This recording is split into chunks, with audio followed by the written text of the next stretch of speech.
धार्मिक कार्यों में कौन से धर्म के कार्य में आप जुड़े रहे? पता नहीं आप धर्म समझते हैं कि नहीं समझते हैं। शारीरिक और मानसिक कष्टों का आना कोई बड़ी बात थोड़ी। बड़े बड़े धर्मात्माओं के ऊपर पहले तो ये निर्णय बताया कि आप धर्म किसे समझते हैं।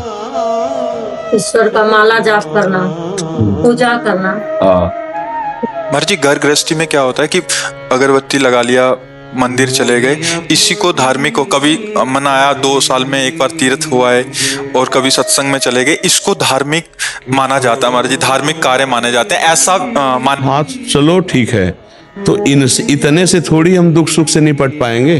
पहाड़ जमा है पाप के, तो उनको ऐसे हम अगरबत्ती से केवल उड़ा देंगे क्या?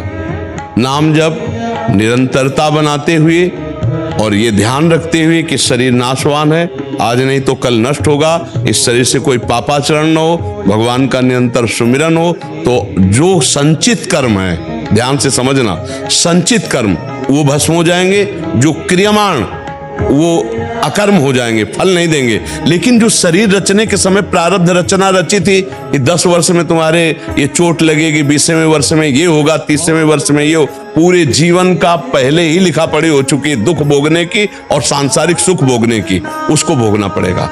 अब इस जीवन में जो तुम भजन कर रहे हो वो तुम्हारे संचित को नष्ट करेगा और क्रियमाण को नष्ट करेगा, प्रारब्ध को भोगने की शक्ति देगा, उसको भोग कर भगवान को प्राप्त कर लीजिए।